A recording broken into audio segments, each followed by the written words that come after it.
Have you ever wished you could eavesdrop on a conversation with a millionaire? My name is Michelle Thompson. I'm a retired project controls engineer and business professor, and that's exactly what I'm going to do in this podcast. I get to ask the questions that everyone else wishes they could. I'm going to find out exactly how they were able to build their empires through automation and outsourcing. And I'm going to break it down in a way that helps you build your business to run on autopilot. Don't miss out on Automate to Dominate. From author Donnie Bovine comes the book, How to Be a Success Champion, available on Amazon. After years of living other people's dreams, author Donnie Bovine decided to jump out on his own and start a business, thinking it would be easy. Instead, he had a rude awakening and quickly understood that he had spent 20 years being an employee and had no idea how to be a business owner. His business was tanking, and he was on the brink of losing everything when he decided to fight for business freedom. In this must-read and life-changing book, author Donnie Bovine shares with readers his story intermingled with lessons learned from his mistakes and his failures. In How to Be a Success Champion, you will find advice the author received from mentors and how he went from zero to a six-figure business. The author walks you through the steps of how to get out of your own way, how to play the game of business and win, find your strengths, how to network effectively, how to build a personal brand, how to create champions for your business, how to get great at sales, how to take complete ownership of you and your business. How to Be a Success Champion from author Donnie Bovine, available on Amazon in both Kindle and paperback editions. Order your copy right now. It makes a great book for corporate events too. How to Be a Success Champion from author Donnie Bovine, available on Amazon. Hello, everybody, and welcome to another episode of Automate to Dominate. Today we have Tim Soulo from Ahrefs with us, and he is going to unpack the crazy world of SEO for us, because those of us that are just regular business owners, we know it's important, but we have no idea how to use this incredibly powerful tool. So I thought, let's ask Tim. Tim, welcome to the show. Thanks a lot for having me. So tell us a little bit about your background and how you ended up at Ahrefs. That's a good question. That would be a really long story, actually. So to try to condense it super short, I was doing SEO back in Ukraine. I got like a classic entry-level SEO job, was reading Mo's blog, watching Whiteboard Fridays, and I kind of enjoyed this profession. Ranking stuff in Google, creating content. So I created my own blog about blogging, what a lot of like internet marketers do. They teach internet marketing to others. And I was quite prolific in creating content online, publishing guest posts for other blogs. And this is how Dmitry, the CEO and founder of Ahrefs, noticed me. And he thought that I might be a good marketer for Ahrefs, so he reached out to me and invited me to come to Singapore and be in charge of marketing for Ahrefs. So that's the short story. Awesome. So yes, you are all things marketing for them. So what about like how, let me think how I want to word this. So when I first started doing SEO, I did the exact same thing. So I have a blog and I have a bunch of blog posts on my keywords. And to be real honest, when I first started, I looked at Ahrefs and I was so intimidated because there were so many buttons. And to this day, actually, Spencer Meekum and I were actually laughing about this because for him, it's like super simple. It's like intuitive. He just uses it. But for me, I'm like, oh my gosh, like there's so many buttons. So I actually used like Longtail Pro just because it had a little bit of a simpler interface. But I know that Ahrefs is like so much more powerful, but I don't know how to use it. So, and I know I'm not the only one who thinks this. So how do I get over the hump and tell me everything that Ahrefs can do that's super powerful, that can really help me with my blog, with like finding keywords for my podcast, finding keywords for, if I'm doing Facebook ads or target marketing. For those of us in the audience who maybe might be new to this, can you help us out? Yeah, so first of all, I'm pretty sure that out of all SEO tools that exist in the market today, Ahrefs is the easiest one to learn. And the Okay. reason for that is the amount of educational materials that we have created over the years. So Okay. we have our blog, and whatever like SEO issue or like SEO question you have, like do you want to do link building? Do you want to do keyword research? Do you want to audit your website? We have an article about that, and that article specifically shows you how to do that stuff with Ahrefs tools, reports, and features. So we actually educate you. Other than that, I think it was 2 years ago that we started investing a lot more effort into our YouTube channel. And on YouTube, if you search for Ahrefs, you'll find a ton of tutorials, again, on any like imaginable topic related to SEO, like how to get backlinks, how to do keyword research, how to optimize your pages. Everything is covered in easy to follow, pretty engaging videos on YouTube, which are free. So actually, we're now updating the design and copy of our homepage at ahrefs.com. And I think we would be the first tool that on their homepage says, don't sign up for our trial until you learn how to use Ahrefs, because we have so many educational materials. So go to our blog, go to our YouTube channel, like watch the tutorials that are relevant to the issue that you have or the problem that you're trying to solve. See like with your own eyes or like with screenshots how Ahrefs will help you, and then sign up for a trial and do this. So I think we have an advantage in the market because of how many educational materials we have created. Wow, I honestly didn't know that. I had no clue. And inside of Longtail Pro, they kind of have like this like little university, and it was right there. So I didn't even think to look, anywhere else on YouTube. I should have, right? I should have thought to think on YouTube, but I didn't. So for those of us who are maybe new to the SEO game, help them understand the power and importance of backlinks. And importantly, tell us the difference between a really good backlink that's like a white hat backlink and a really crappy black hat backlink. Yeah, it's very easy to explain. And for that, I will tell the story of how Google was born. So basically, the founders of Google, Sergey Brin and Larry Page, they were studying at university and they were doing, I think it was their diploma or something. And they discovered that they could rank scientific works by the amount of references they have to other scientific works. So if some scientific paper had many references from other papers, it meant that it is influential, that it has like a lot of weight, I don't know, in physics or mathematics, if everyone is referencing their work and building their work on top of that scientific paper. So what they thought is we can apply the same principle to internet, and we can look at which pages get references from other pages, and if they get more references than other pages on the same topic, they must be more important. So this is basically the core principle of Google. They look at how many backlinks from other pages your page has, and the more backlinks it has, the more trustworthy it is, the more weight it has in the eyes of Google and all that. So the difference between a lousy backlink and a super powerful backlink that will help you rank is the same as the difference between scientific work that no one cares about and scientific work that gives you Nobel Prize, and at the same time it references some other scientific work that it was built on top of. So that's basically the thing. Black hat links are the ones that are easy to get, the ones from fake websites that are created purely for the purpose of linking out. And good links that will move your ranking forward are the links from websites that have authority themselves, that a lot of people visit to get information from. And if this website feels safe to link to you, to give you as a resource for their readers, it would be a good link for you. So how do we get a good company to backlink? Like how does that work? How do you get a good white hat backlink? Again, we go back to scientific papers. How do you get like references from all other scientific papers?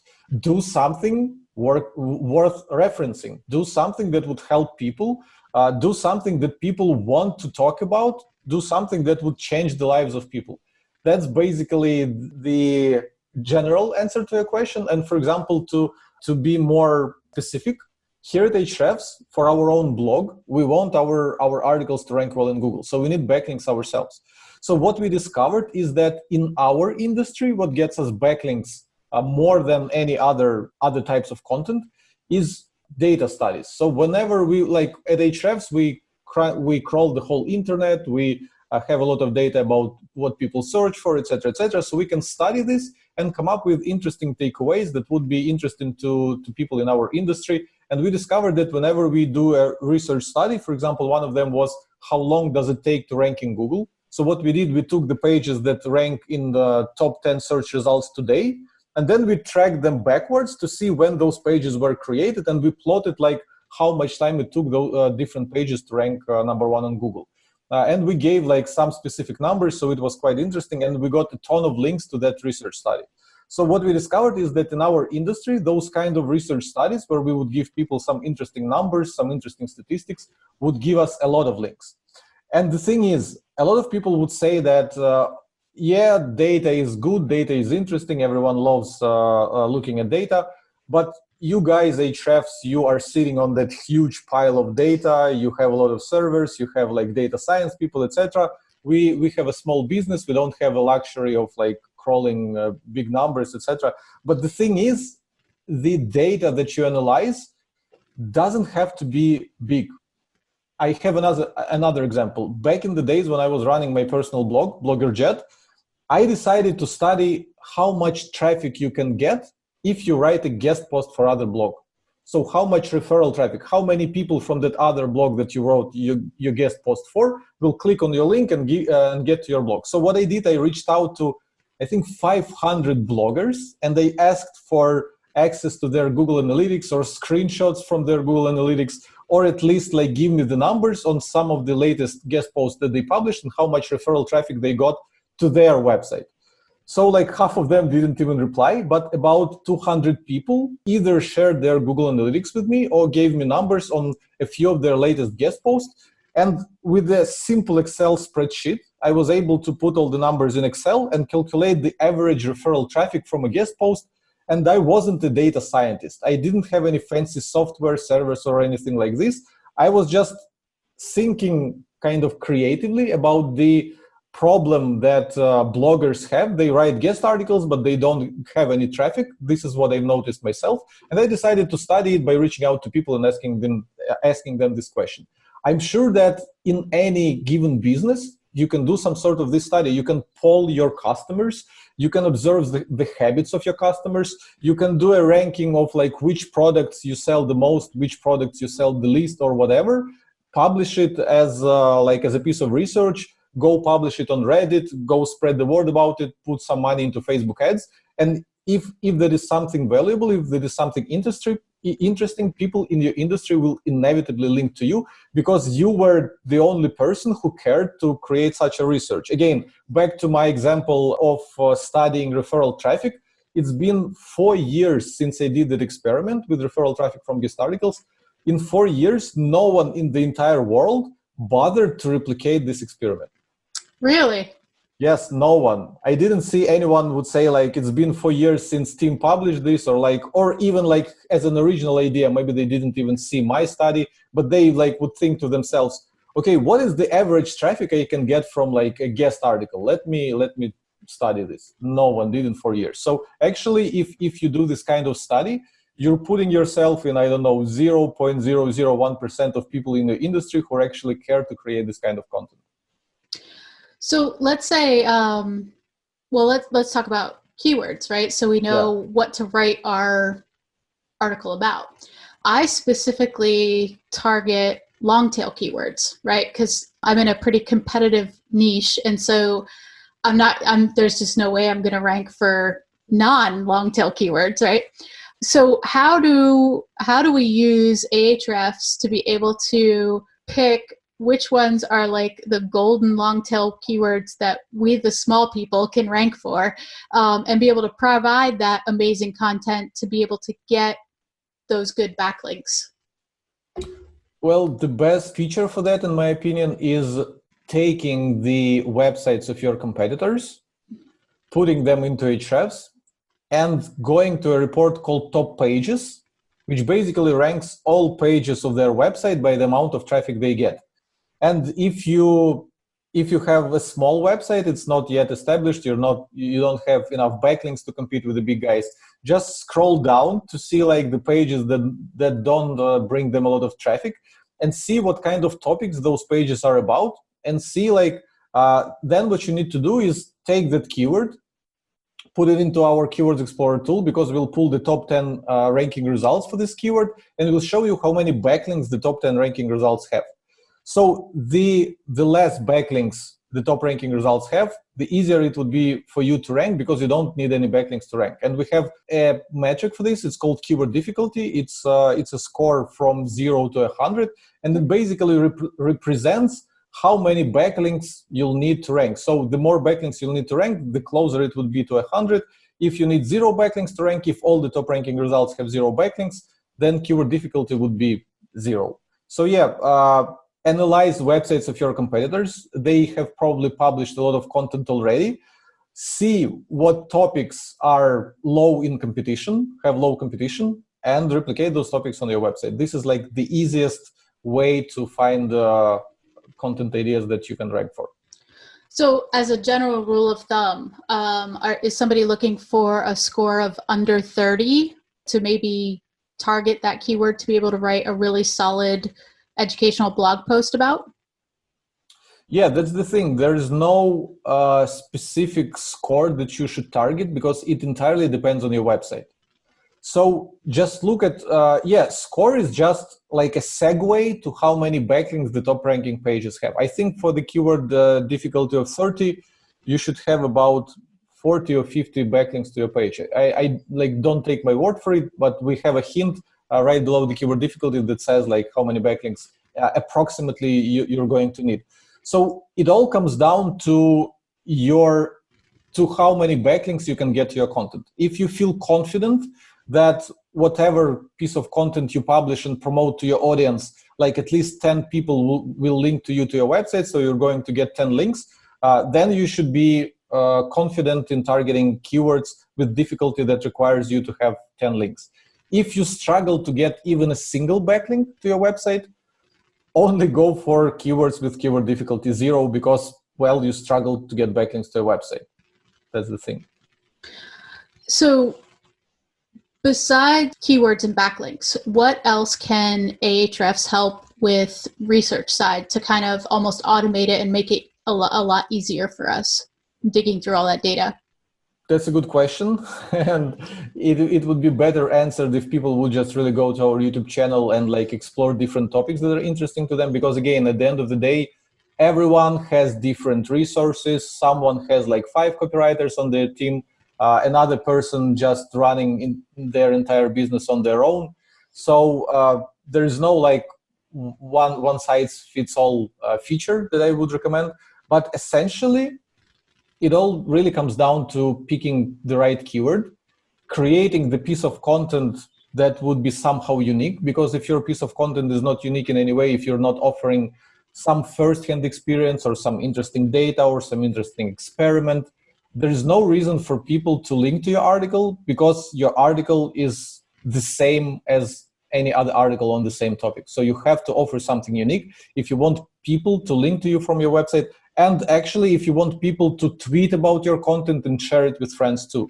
Because if your article just says the same thing that many other articles on the same topic are saying, no one will bother to send it to their friend. But if all of a sudden you talk about the same topic as everyone else, but you have some unique perspective, unique numbers, so unique experiment.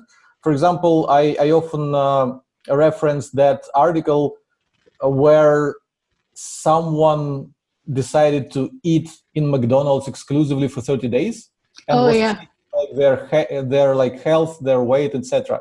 This is like a simple experiment that anyone can do. Like, look for things related to your business that you can turn into an experiment, write an article about this. And even if your article is on a broader topic, for example, if your article is about health, this kind of experiment can be integrated in an article about health or losing weight or whatever, and it makes this article unique. So yeah, keywords and backlinks are kind of easy to understand. That like, it's easy to pick a keyword. It's not as easy to create a piece of great content. Right. And then it's even harder to get backlinks, especially if your piece of content is not worthy of a backlink. So it all like one thing goes on top of the other. You pick a keyword, then you need to create the kind of piece of content that people would link to. Because if you won't, you will struggle with backlinks. But if you will offer something unique, people will link to you naturally. And getting backlinks basically comes down to letting as many people in your industry as possible about your piece of content. And it again goes back to the piece of content, because if it's not interesting, people will only get irritated that you're like bothering them with your piece of content. But if you're offering something unique, they will be grateful. They will say, thank you, I didn't know this. Yep, and it's so true. Actually, my mentor, Ian Pribble, he talks about the concept of inch wide, mile deep. So there's so many like surface crappy articles out there. And he's like, if you would just take a keyword and really dive down and write the absolute 100% best content on the internet for that specific keyword and make sure that it's valuable to your audience. You're not just trying to keyword stuff. You're actually providing value for your content, and then you pass it out. It's almost automatic. It's amazing how, good content, good writing really solves a world of problems when you focus on, just this wide, but really, really deep, and just cover it as better than exactly what you're saying, covering it better than anyone else has on the internet before, and from a very unique angle. So that's awesome. I like this quote by Ryan Holiday that I picked up from the book Perennial Seller. He says, promotion is not how things are made great, only how they are heard about. So a lot of people do a mistake. They publish a lousy piece of content and then they struggle. How do I promote it? How do I get people to read it? How do I get backlinks to it? No. You first create the kind of content that people would want to read, that people would want to link to. And then you think about how do I promote this amazing piece of content? And then all of a sudden, it's not even a question, how do I promote that piece of content? Yeah, it almost turns viral, right? Because once people realize how valuable it is, they just pass it on. So for somebody who doesn't understand the power of SEO, right? This podcast is kind of all about building multiple streams of income. And so one of the ways that we build a multiple stream of income is through a blog post, right? And so through blogging and things like that. So how does picking awesome keywords and writing amazing content turn into passive income? Amazing question. I'm glad you asked it, because the entire Ahrefs company is an example of how SEO helps your business grow. Because we, like the entire Ahrefs team is about 50 people, 50. And in 2018, we don't disclose our revenues publicly, but in 2018, our CEO and founder Dmitry tweeted that we have crossed 40 million in annual recurring revenue. So that was 2019. Wow. So you can estimate that as of today, we have in SaaS, there's a metric average revenue per employee. So we're in the ballpark of 1 million per employee. Wow. And we don't have sales team. We don't have people who would account managers or anything like that. With 50 people, we don't have any sales team. And even the entire marketing team is 10 or 11 people. I don't remember exactly. And the reason why we were able to do this is because we were investing in SEO. Because instead of, running ads to bring people to our website, instead of doing sales calls to persuade those people to sign up for Ahrefs, instead of having customer support or success team that would do demos and that would show people and educate them how to use our software, people educate themselves because they search in Google for SEO related issues. They discover our blog, they educate themselves by reading our articles, and they sign up for the software no touch, self-serve, without us having to do anything.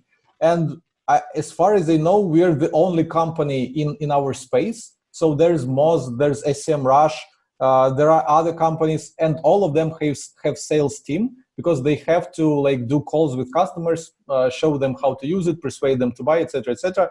We are the only company with 50 people that is growing probably faster than they are. And one of the reasons for that except for, of course, like great product, is that we were investing in this passive channel of acquiring customers, which is SEO. I think as of today, our blog is getting 500,000 visitors per month from search alone.